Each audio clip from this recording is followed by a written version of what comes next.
All right, everyone, get ready for a deep dive. We're tackling a pretty interesting topic today, exercise and type 1 diabetes. We're going to be focusing on kids and looking at whether physical activity could actually slow down the progression of this disease. Yeah, it's super fascinating stuff, right? I mean, we tend to think of type 1 diabetes as being purely genetic, but this study we're looking at really flips that idea on its head. Like, maybe lifestyle factors like exercise actually play a bigger role than we thought. Totally.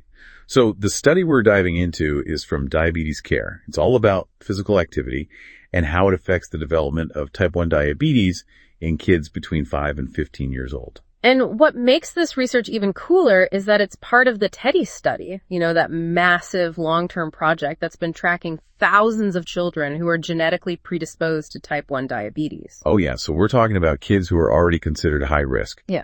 And the researchers wanted to figure out if how much these kids exercise actually makes a difference in their chances of developing the disease. Exactly. Now, before we get too deep into the weeds here, maybe a super quick recap of what type 1 diabetes is all about, just to make sure we're all on the same page. Good idea. So type 1 diabetes, in the simplest terms, it's an autoimmune disease. Basically, your immune system, the thing that's supposed to protect you well, it mistakenly attacks the cells in your pancreas that produce insulin. And insulin is crucial for your body to use glucose for energy. Right. And without enough insulin, glucose just builds up in the bloodstream. And that can lead to a ton of serious health problems down the line. So what these researchers did was they looked at 3 different phases of type 1 diabetes development. Okay, interesting. Let's break those down. What's that first phase? So the first phase is developing a single islet autoantibody. Think of these autoantibodies as warning signals that your immune system's starting to target the pancreas. Gotcha, like a little red flag popping up. Okay, so then what's the next phase? Things get a little more intense. This is when you go from having a single autoantibody to multiple autoantibodies. And then obviously the final stage is when you develop full-blown type 1 diabetes. Yep, exactly. So the big question here was, does exercise actually affect any of these stages? And honestly, the results were pretty eye-opening. All right, don't keep us in suspense. What did they find? Well, turns out that exercise didn't really have much of an effect on the first 2 phases, like the development of a single autoantibody or progressing from single to multiple autoantibodies exercise didn't seem to make a difference there. So no magic bullet for prevention in those early stages, huh? Kind of a bummer. I know, right? It would be amazing if it were that simple. But here's where things get really interesting. This is the big takeaway.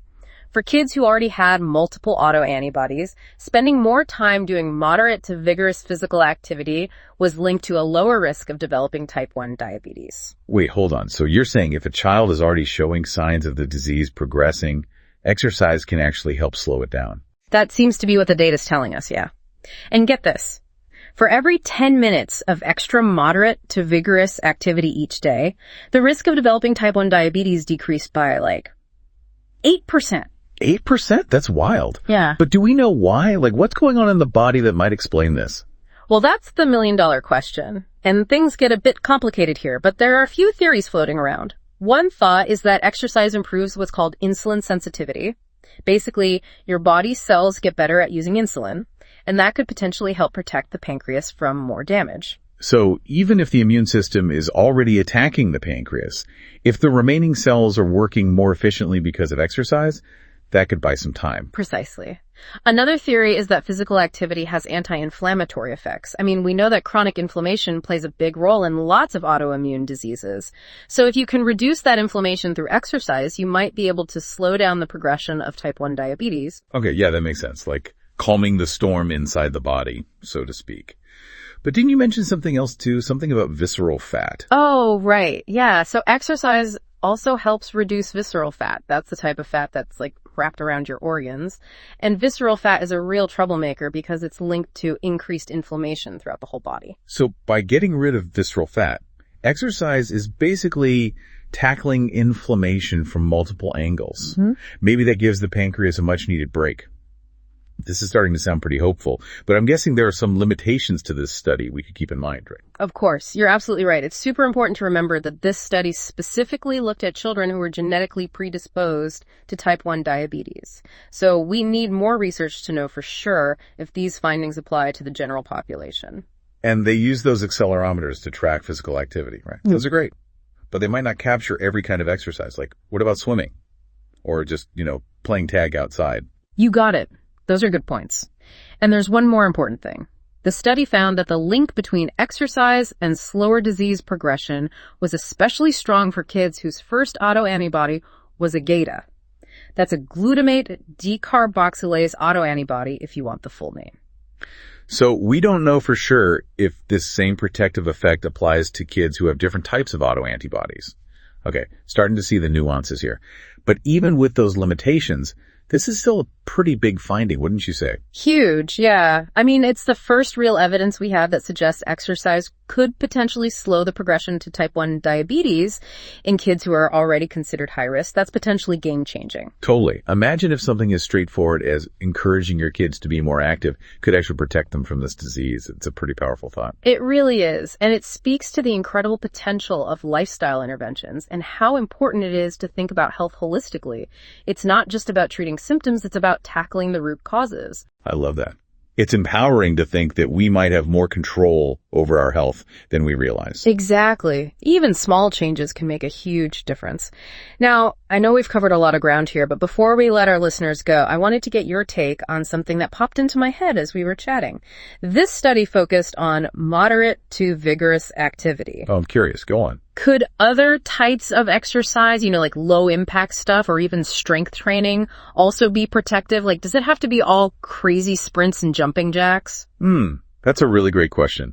And honestly, it's something I've been wondering about too. I mean, we know different types of exercise affect the body in different ways, right? Exactly. Like, take yoga, for example. It's not what you typically think of as super high intensity, but it's awesome for flexibility, balance, and mindfulness. And there's actually a lot of research coming out now showing that these mind-body practices can actually help boost the immune system. It's funny you mention that because I've been trying to get into yoga myself lately. I've heard it can do wonders for stress, but I never really thought about the immune connection before.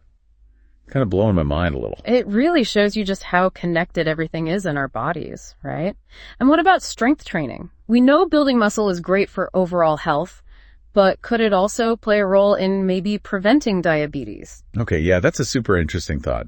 I know that strength training can improve insulin sensitivity, so it's not a huge leap to think it could have some protective benefits as well. It's definitely an area that needs more research, for sure. Okay. And think about all the other kinds of exercise out there. Swimming, dancing, hiking, even just playing tag in the yard. Like, could those have an impact too? Wow. It seems like we've just opened up a whole new world of possibilities when it comes to exercise and type 1 diabetes. Absolutely. I think this study has really cracked open the door to a whole new avenue of research, and I'm really excited to see what future studies find.